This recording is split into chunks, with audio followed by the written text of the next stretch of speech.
You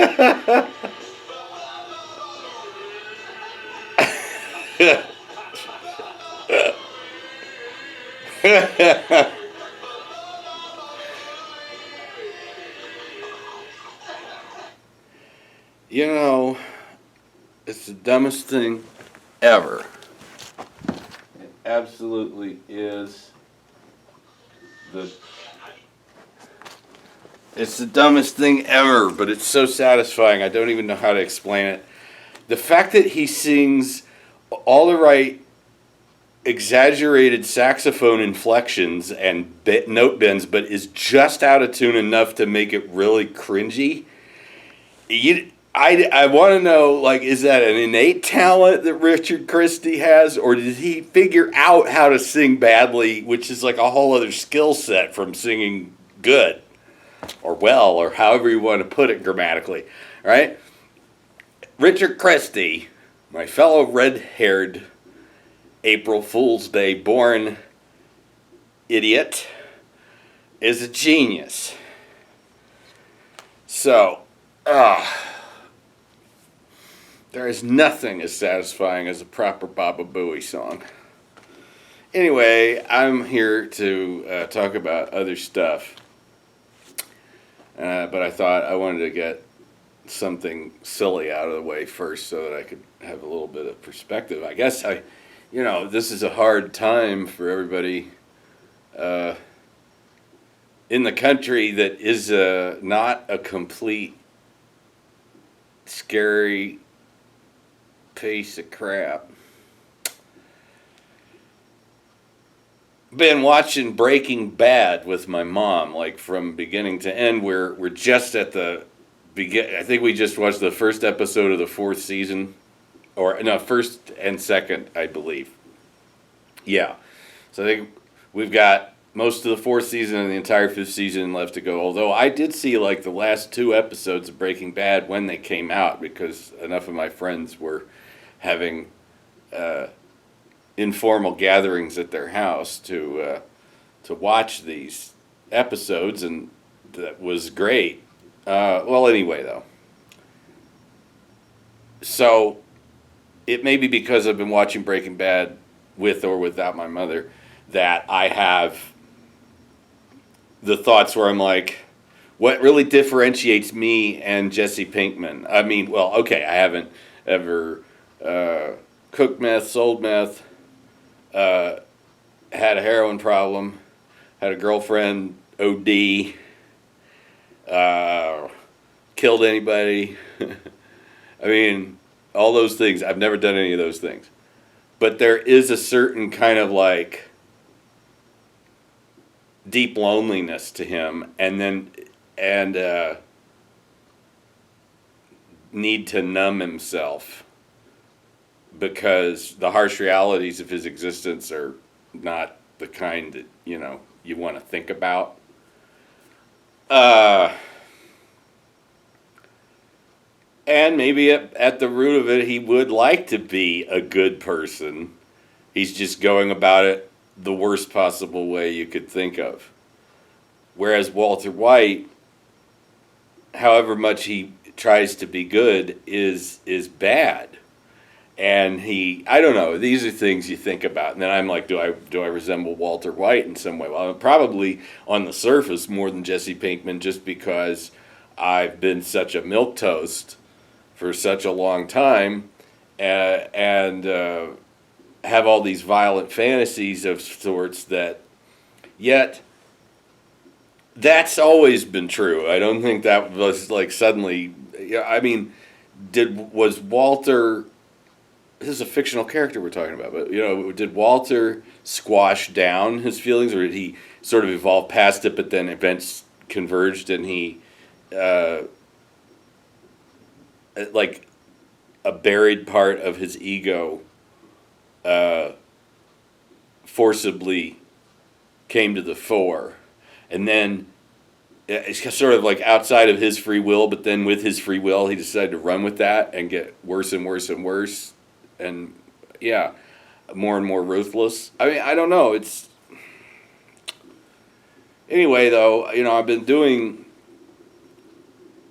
what I can to be positive. And it's funny. It's like this. I'm pretty sure will not amount to anything controversial. What I'm about to do, but it's sort of like I think what I'll do is I'll look over most of the numbers in my phone that have recently called me, or I've called over the last week or so. This is a Monday. The 14th of August, 2017, and Norman has some businesses that are closed on Mondays. I'm not sure if any businesses on either coast that you're going to see that. Well, certainly not in the large metropolitan areas. Maybe in the suburbs. Anyway, okay. Well, I've arranged I'm going to go see my dad here in a couple hours and work on his computer because when I can work on my computer to create Sibelius files, which Sibelius is a sheet music generating software. You know, you can write your own sheet music and make your own scores for written music with that software. But mine cannot convert to a PDF file. But my dad's can. All right. Okay, so who else have I caught? Like, I'm trying to see what could I do on a Monday where I'm, like I'd like to do something and who's available or what. Okay, well, I just called Tim. We're playing phone tag. Pizza Shuttle. I don't need to call them again. Doug Rader, who is, we've hung out quite a bit this weekend already. Like, he's doing other stuff. I am not totally sure. Possibly with his lady friend, Chloe. But I already knew he wasn't going to be available today. Lloyd Floyd, my friend who lives in New York. We just talked yesterday for, I want to say, 2 hours on the phone. So I can at least wait a few days before calling him again. Ron King, which I'm going to see him tomorrow. AAA, trying to get me to give them information over the phone. I don't want to give them because I can't really afford to renew right this minute. If they could just wait till September, but they can't. Blah blah blah blah blah blah. Okay. Who? Oh, Greg Smith. Of course, it's 11. No, it's like just 9 minutes past noon. That means he is almost assuredly fast asleep because he works from like 9 or 10 at night, or 11 o'clock at night maybe, till like 7:30 in the morning, 8 o'clock. It's like one heck of a long shift in the midnight, the graveyard shift at the truck stop where he works. He's a cook. And it's a 24-hour truck stop. So I can never call him at any normal goddamn time. It's just not going to happen.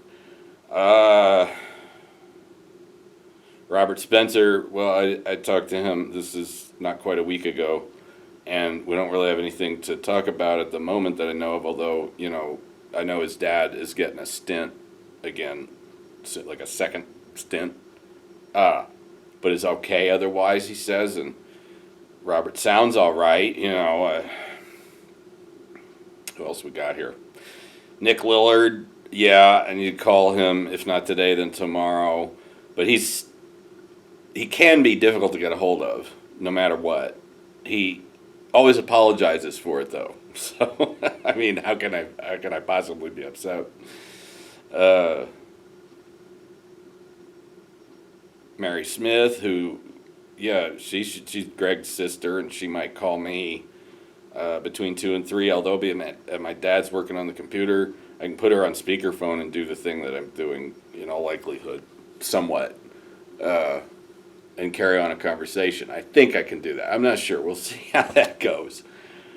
But again, Mary it's like her brother works the graveyard shift and she works insane hours that are always, and she doesn't sleep.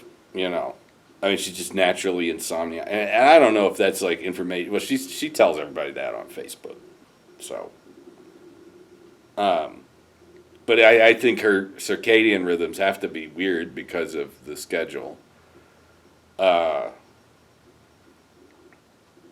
but she's going to Burning Man, and my friend Zane used to go to Burning Man, and he wrote a song called "Left Burning Man," like the song of the immediate aftermath of having gone to Burning Man, and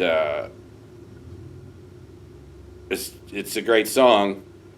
But I've never been to Burning Man, so the more I think about it, it's almost like I can't really do that song because I mean, maybe I could, but I was thinking of two other songs for sure of his to do, and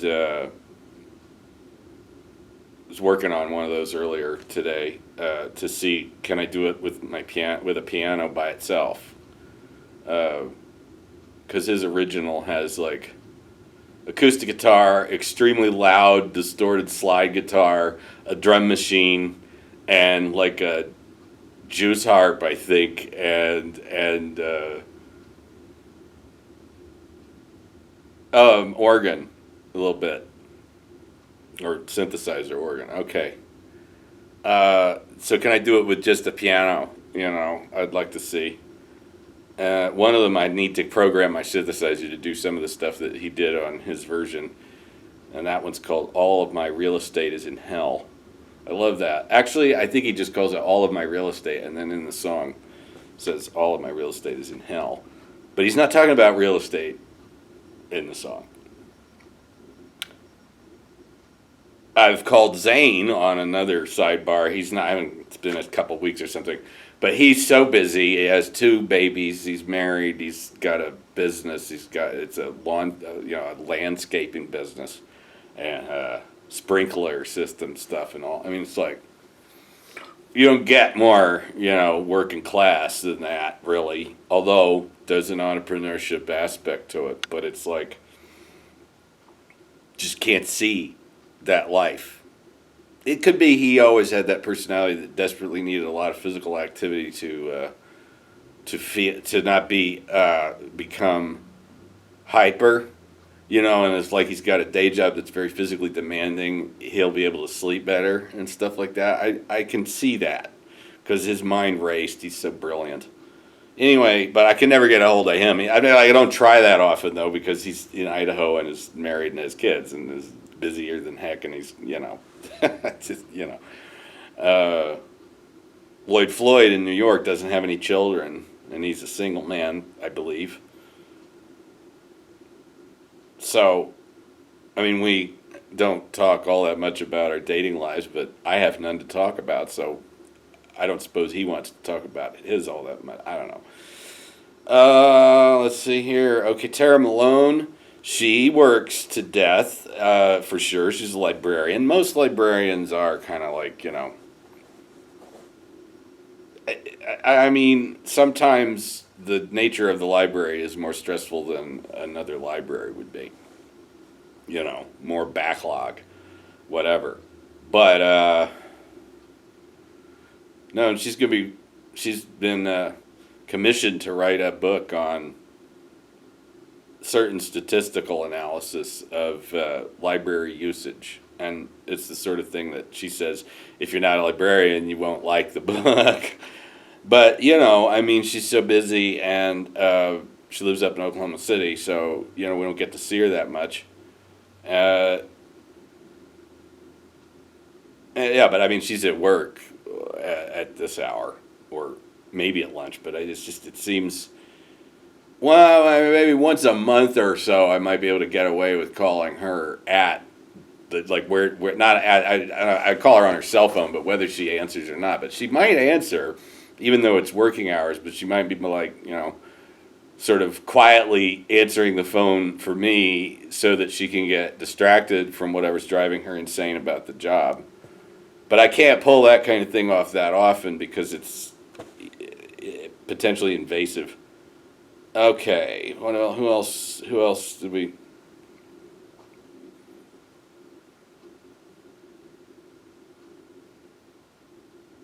Brad Fielder's at work. he's not performing in Norman so much.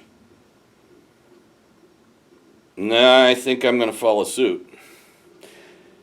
He, however, will play places up in Oklahoma City for like no money that I have to say. I mean, like, I'm concerned that they would still not be attentive audiences enough for me. There'd still be too much socializing going on for me to feel like it's worth it to bother, even for the sake of playing a different venue. But I haven't gotten a chance to go up there and hear him at these places that sound newish, or, where he probably doesn't make a dime. He's just like, if he gets some tips, great, but he's more just doing it to play somewhere else other than Norman. And more power to him. I mean, Norman does not adequately appreciate Brad Fielder. Brad Fielder, in my opinion, is a little bit more of an uneven performer than he is a songwriter. He is absolutely, without question, the finest songwriter in the Norman area, for sure. Possibly even in the entire Oklahoma City metro area and beyond, although this is the sick part. We have a glut of pretty excellent songwriters. We have very few performers that are inspiring, but some of the ones who are, to me, or who are consistently inspiring as performers to me. Nonetheless, they're marketing themselves a whole way that I'm not down with. And it's all very plausibly deniable. But basically, at the end of the day, the people are afraid of upsetting their redneck audience. And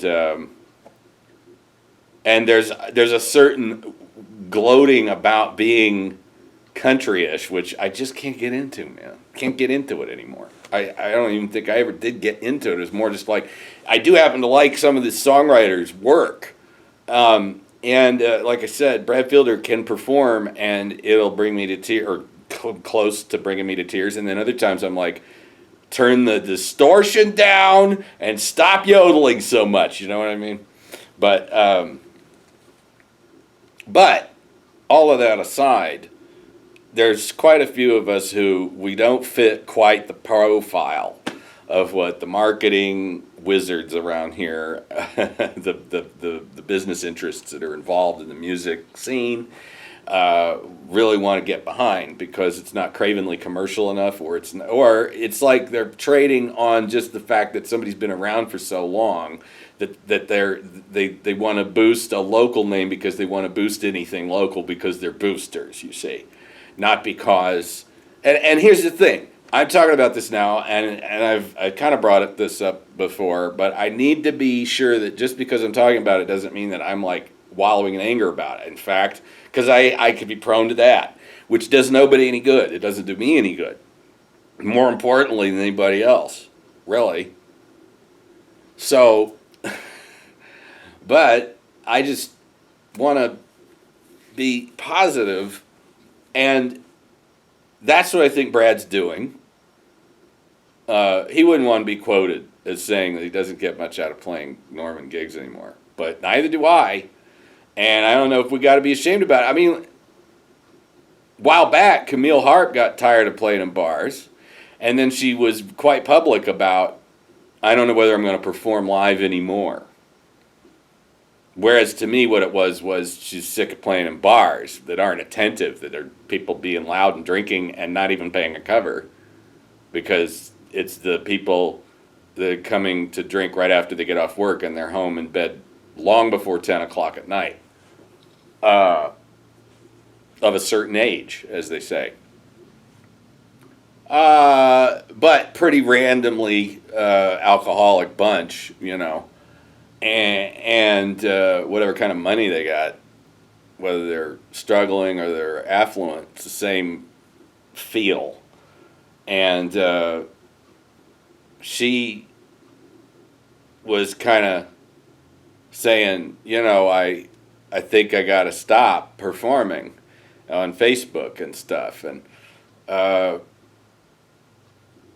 you know, and I remember saying, you know, you and I are from opposite sides of the street in a lot of ways. Although I think you're good at what you do, and you probably think I play pretty well because you have decent enough ears as a singer and guitar player to be able to tell when a keyboard player is not bad. But because half of what I stand for is probably anathema to not just her, but like almost all the female singer-songwriters in the entire area, with the possible exception of a couple people who don't really play anymore or don't live around here anymore or whatever, you know what I mean? But right at the very moment, I'm anathema because I'm, this like pent-up wimp. I'm the opposite. I'm not the strong, assured macho guy who is, completely absurd on the surface of it, and yet that's what they want because it's like, what? I don't know. That's a whole other world. It's the cowgirl world. I don't belong. Period.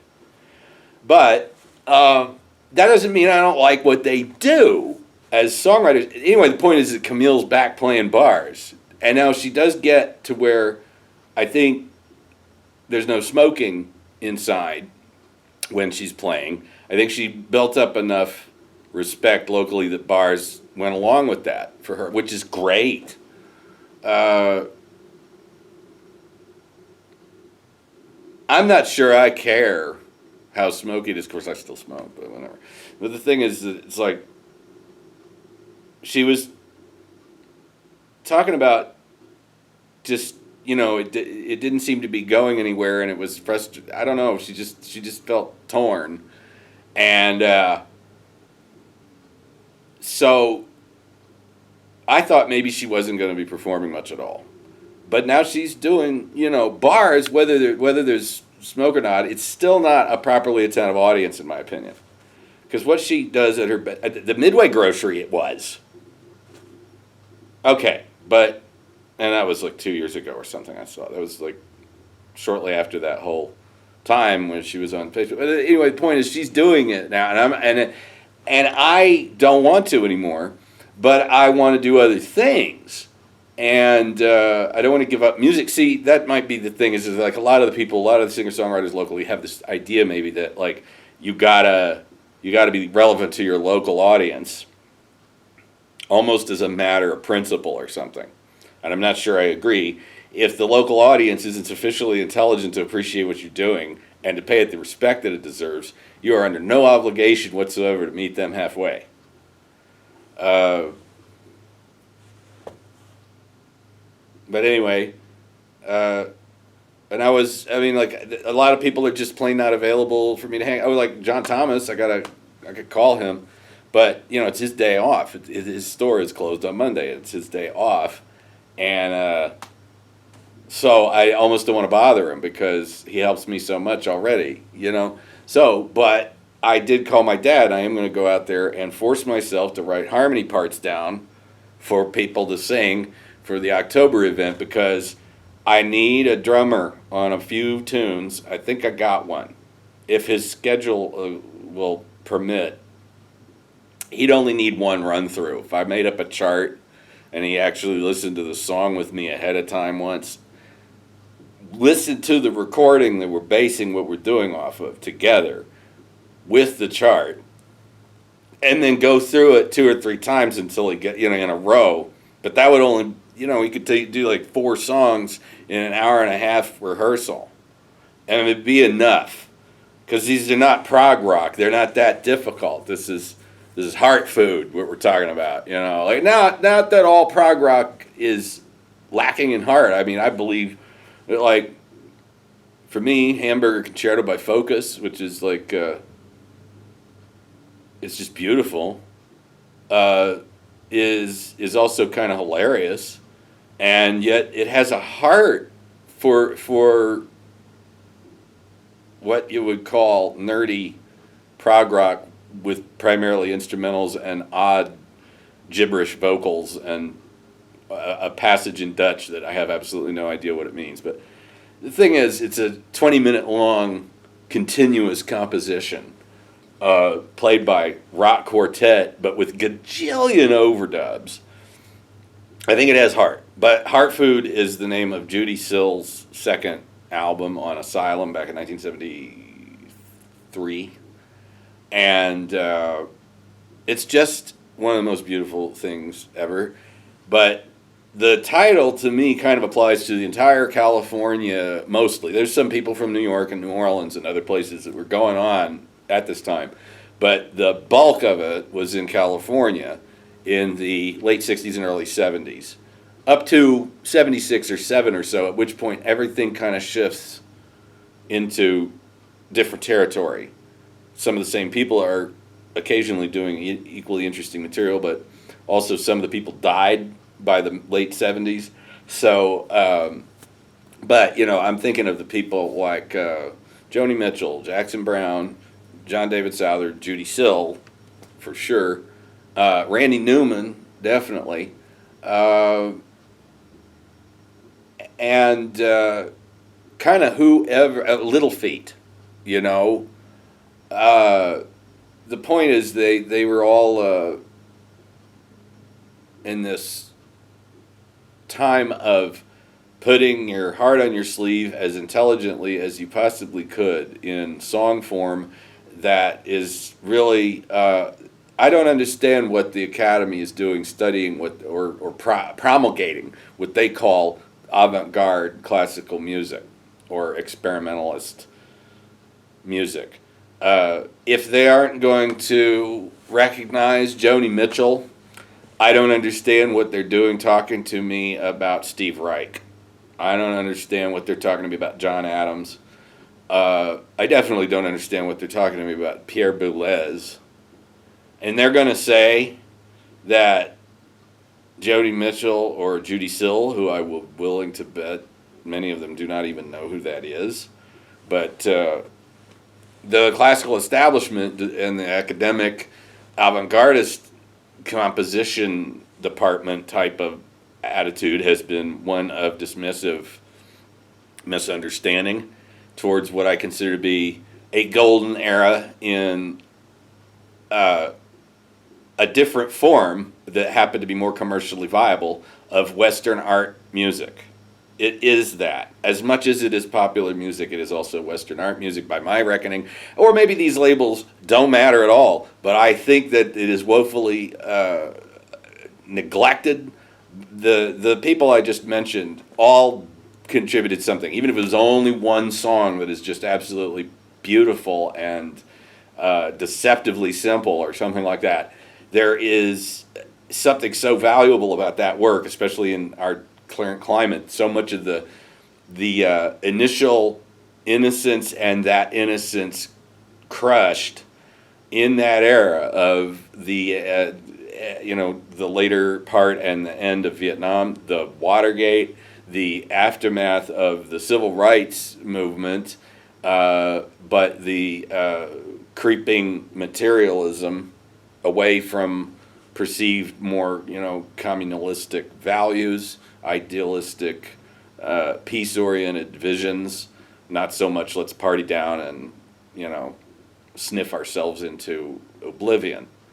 But that's how it kind of started to go.